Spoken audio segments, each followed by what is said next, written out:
I always don't let you see, but maybe I should let you guys watch. Everyone wonders, how do I do it without a sink, right? All the spitting, all the rinsing. You need a sink for that, don't you? But truth is, you don't. I learned how to do it when I lived in my car, actually. I lived in my car for 2 months.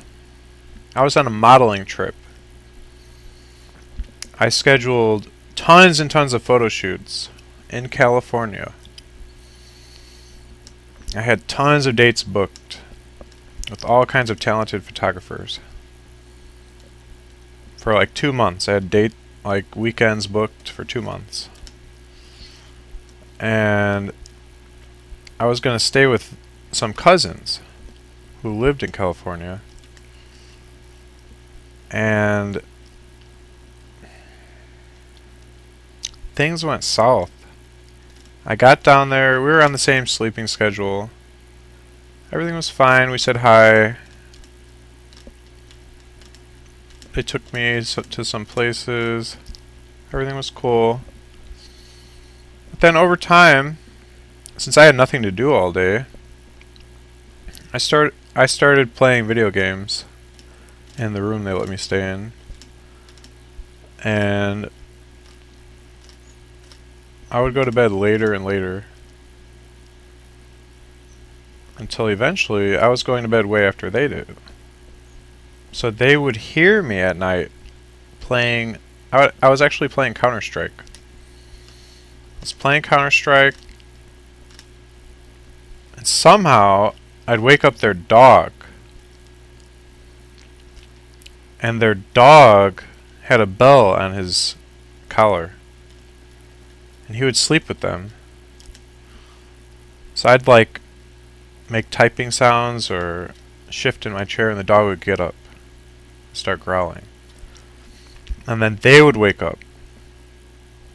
And then they would have interrupted sleep and get cranky. And this happened for weeks. And they were getting more and more cranky. Before you knew it, they were knocking on my door in the morning saying, "Hey, you need to keep it down. Hey, why are you going to bed so late? You gotta be quiet." And I became upset, like, man, I'm trying to be quiet. I didn't say a word, I'm just typing.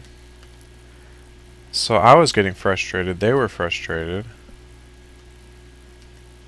And eventually one day, I was like, I know what to do. I'm just going to move my stuff to their garage. I'm just going to sleep in their garage the rest of the time. Because we all stopped talking. It had been like 8 days since we all talked. I wouldn't talk to them. I'd just walk in and out. They didn't talk to me. We were all angry with each other. So I just moved all my stuff to their garage. And I started sleeping in their garage. And then the following morning, after the first night I slept in their garage, there was a note on the door saying, "Please pack up your stuff and leave. You're no longer welcome at our house. And we did not give you permission to sleep in our garage." And let me tell you, I've probably never been so angry in my life. I was outraged. Outraged. I angrily packed up my stuff and I left. But I still had all those photo shoots booked. So at that point, I was like, well, shoot, how am I going to stay here? I can't afford to stay at a hotel for another 6 weeks or 7 weeks. So I was like, shoot, I don't know what to do. I have no place to go. I don't know anybody else in California. And so I started researching how to survive homeless and how to live out of your car. I did a ton of research, read forums. There's whole guides on how to do it. And I kind of got excited. I was like, ooh, this is going to be an adventure. And it was. It was a lot like camping. So I did it. I figured out everything. I got a storage locker. I got a gym membership, a free trial for showering and just exercise, hanging out throughout the day. I found some laundry mats to do all my laundry. I bought groceries at a store. Every now and then I'd have my dad send me some money from my bank.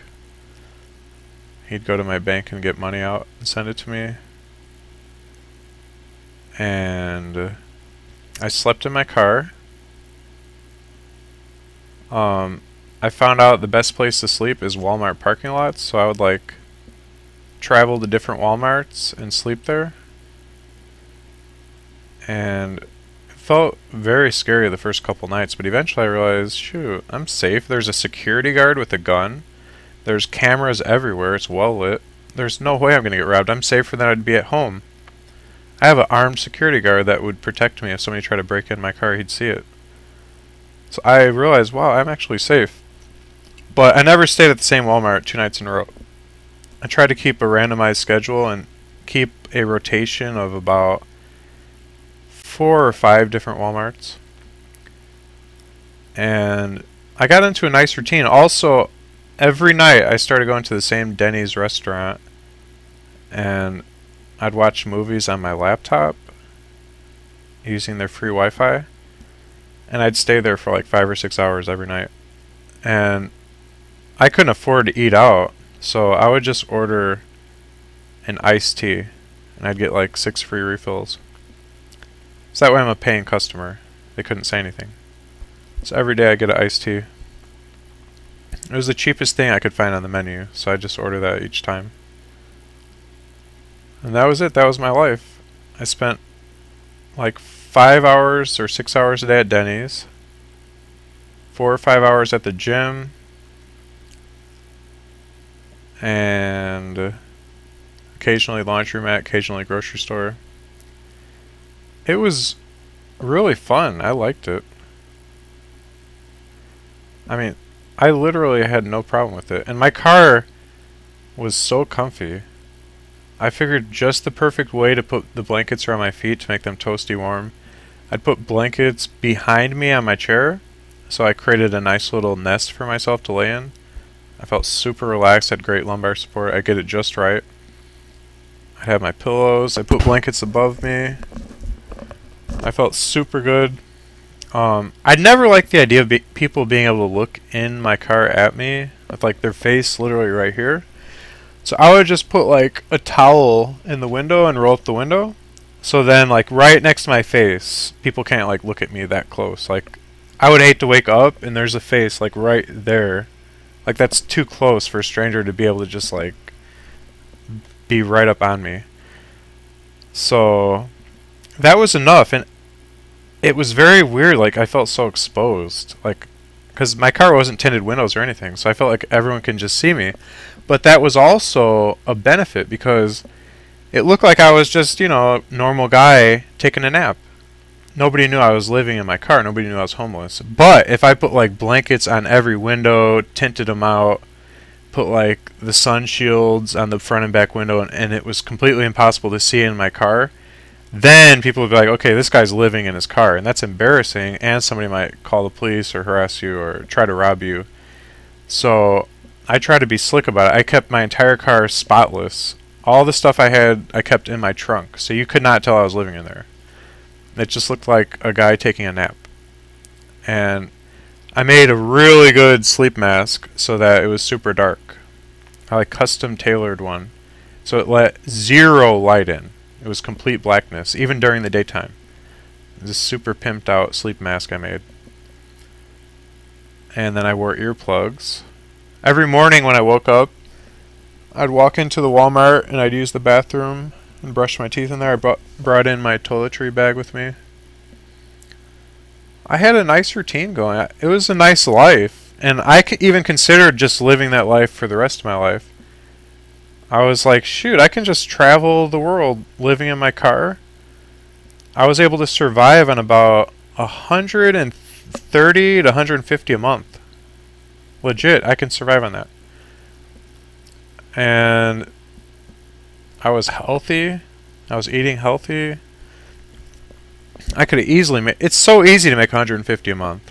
You can do anything and make that much. So... yeah, it's a lifestyle that I enjoyed a lot. I loved being homeless.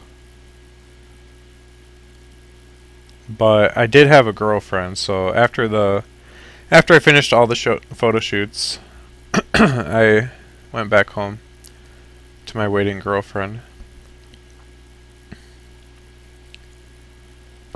But it was quite the adventure.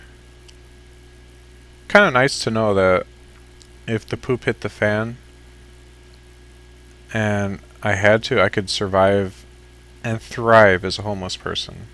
No suffering, no roughing it, no unhealthy eating, no unhealthy this, no danger.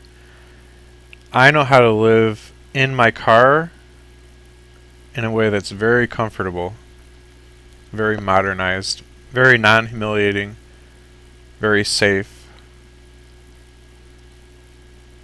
I really mastered it. I have so many tricks that I learned. I could have wrote a book about doing that lifestyle. But one of the biggest complaints people had when I mentioned that I thought I should just live that way. It seemed like a simple life to me. One of the biggest complaints was that you're not contributing to society. You're being selfish. You should make a substantial amount of money doing some service for mankind and then pay taxes so that you are being a productive member of society. And that living the life of a homeless man out of your car is a disservice to humanity. What do you guys think about that from a philosophical level? Is that wrong?